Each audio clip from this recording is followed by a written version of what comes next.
अल्हम्दुलिल्लाह, तमाम तारीफ अल्लाह के लिए ही है और शुक्र भी।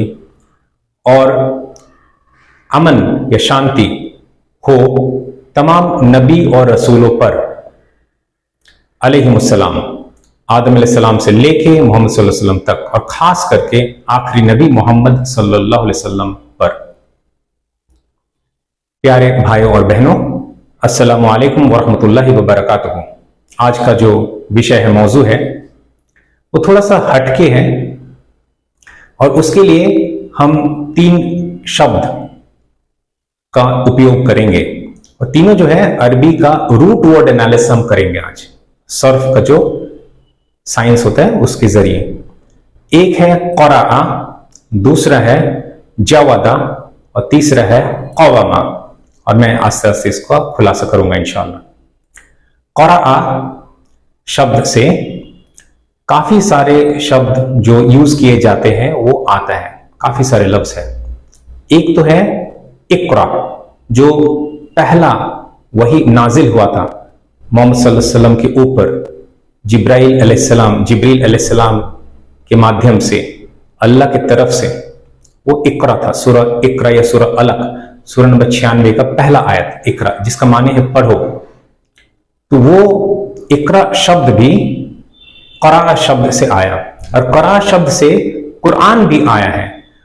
तो कुरान फ़अलान पैटर्न में आता है, और जो अरबी जानते हैं, थोड़ा बहुत भी जानते हैं, वो जानते हैं कि रूट वर्ड के साथ साथ हम सर्फ का साइंस भी जान लेंगे, मॉर्फोलॉजी का साइंस भी जान लेंगे, तो पैटर्न के जरिए से कुछ चीजें हमारे पास समझना आसान हो जाता है। तो फ़अलान का माने है हाईएस्ट क्वालिटी, सबसे आला मकाम। मकाम तो ठीक नहीं, सबसे हाईएस्ट क्वालिटी बोला जाता है, ठीक है ना। तो यानी कि कुरान का बेसिक मीनिंग जो क़राअ शब्द है, लफ्ज है, उससे तो हमें पता चल जाए पढ़ना, टू रीड और टू डिसाइड। तो सबसे बेहतरीन, सबसे आला तरीन जो पाठ है हमारे लिए, जो रीडिंग और रेसिटेशन है, कुरान है। और कुरान का लफ्जी माने, डिक्शनरी मीनिंग, अभिधान से जो आता है, वो यही है कि ये जो सबसे हाईएस्ट क्वालिटी का एक रीडिंग या रेसिटेशन, ठीक है, यहां तक तो ठीक है। इसके अलावा कुरान आज हम जिस चीज को बोलते हैं वो अल्लाह के तरफ से जो वही नाजिल हुआ जिब्राइल अलैहिस्सलाम के जरिए से मोहम्मद सल्लल्लाहु अलैहि वसल्लम पर, उसी को कुरान बोलते हैं। इतना मुझे ज्यादा बोलना क्यों पड़ा, क्योंकि अल्लाह सुब्हान व तआला की तरफ से जिब्राइल अलैहिस्सलाम के जरिए से तो काफी कुछ नाजिल हुआ, तो बाकी किताबें भी है, ठीक है ना। तो बाकी के अलग अलग नाम है, इस चीज को हम कुरान बोलते हैं जो मोहम्मद सल्लल्लाहु अलैहि वसल्लम पर नाजिल हुआ। ये हो गया कुरान, क़राअ। और किरात जो है, ये किरात जो है वो होता है रेसिटेशन, डिराइव्ड मीनिंग है, रूट वर्ड से डिराइव्ड मीनिंग है, वो रेसिटेशन हो गया, या पढ़ना भी कह सकते हैं, सीधी हिंदी, आसान हिंदी या उर्दू में पढ़ना भी कह सकते हैं उसको। ये हो गया। और कारी जो है, जो रूल फॉलो करके पढ़ सकते हैं, यानी कि ग्रामेटिकल रूल फॉलो करके पढ़ सकते हैं। इसके बाद हम लोग थोड़ा सा देख लेंगे, मुताला करेंगे जवादा शब्द या लफ्ज का। जवादा से तजवीद आया। आज हम तजवीद पे बहुत ज्यादा फोकस देखते हैं पूरी दुनिया में, पूरी आलम में, और एक तरह से तो ये एक फाइटिंग का ये जरिया बन गया है, मतलब माध्यम, वजह बन गया कि ये ज्यादा इंपॉर्टेंट है, ये इंपॉर्टेंट है, ये इंपॉर्टेंट है। तो वो उस तरफ हम लोग आते हैं, तवज्जो देते हैं, लेकिन थोड़ी देर बाद। तो इसका माने, तजवीद या जवादा का माने, जो डिराइव्ड मीनिंग है, वो ये है कि आप प्रोनाउंसिएशन या इनंसिएशन का सही इस्तेमाल करो, सही रूल फॉलो करो। तो आप, ये हो गया तजवीद, जो शब्द बोलते हैं, लफ्ज बोलते हैं एक के बाद एक, तो उसका सही उच्चारण, सही ये बोलने का तरीका, ये हो गया तजवीद का रूल्स या तजवीद का साइंस। तीसरा जो है मकामात। तो इसके लिए कुरान क्या है वो समझना है। कुरान कोई गाना नहीं है, सॉन्ग नहीं है, इसको सॉन्ग की तरह गा नहीं सकते, लेकिन मकामात का माने ये है, मकामात जैसे मैंने बताया क़वामा या क़ौमा से आया है। इसका माने ये एक स्टाइल है, अरबिक लिटरेचर की स्टाइल है, जो प्रोज स्टाइल में लिखा जाता है, गद्य के स्टाइल में लिखा जाता है, पद्य के नहीं, यानी कि शायरी के मिजाज से नहीं लिखा जाता है। प्रोज के स्टाइल में लिखा जाता है, पोएट्री के नहीं। लेकिन इसमें एक राइम भी है, रिदम भी है, इंटरेस्टिंग है, ठीक है। तो इसका अपना एक रूल है। तो ये समझ लीजिए स्पीच का रूल्स, तो ये मकामात का जो साइंस है स्पीच का रूल्स।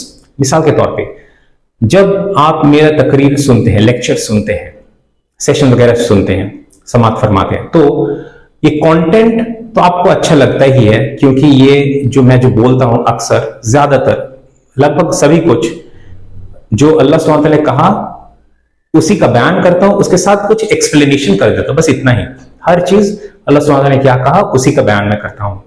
लेकिन इसके अलावा इससे इस और भी ज्यादा अच्छा आप लोगों की इस वजह से लगता है कि इसका जो प्रेजेंटेशन है, उपस्थापन है, वो बहुत अच्छे तरीके से होता है। तो ये स्पीच का साइंस एक हो गया, ठीक है। तो अभी कुरान प्राइमरीली मूल इसका वजह क्या है जो नाजिल किया गया, और ये मैं नहीं बताऊंगा, जैसे आप जानते हैं मैं एविडेंस दूंगा अल्लाह सुब्हानहू व तआला क्या फरमाते हैं इसके बारे में।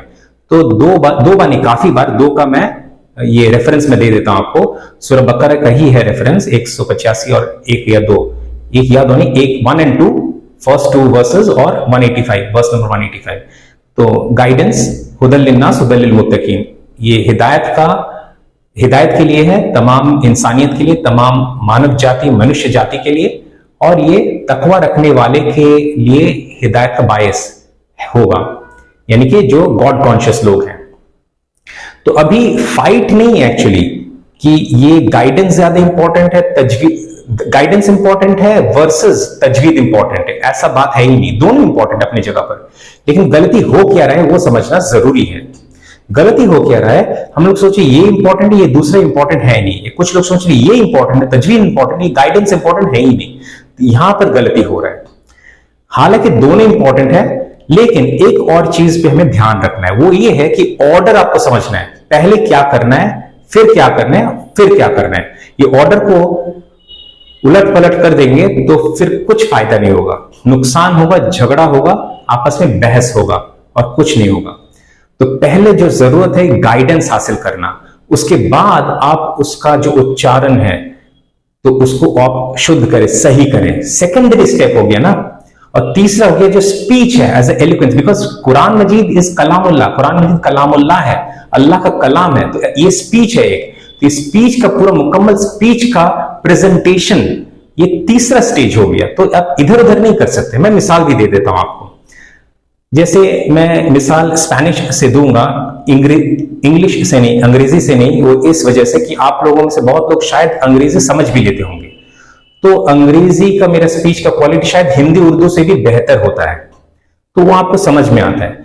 लेकिन इसी क्वालिटी में, इसी लेवल पर मैं अगर स्पेनिश का एक स्पीच दे दूं तो आपको शायद फायदा नहीं, आपको मतलब ज्यादातर लोगों का, कि ज्यादातर लोग मैं एज्यूम करता हूं मेरा जो ऑडियंस है वो स्पेनिश नहीं जानते, कुछ जान भी सकते हैं लेकिन ज्यादातर स्पेनिश नहीं जानते।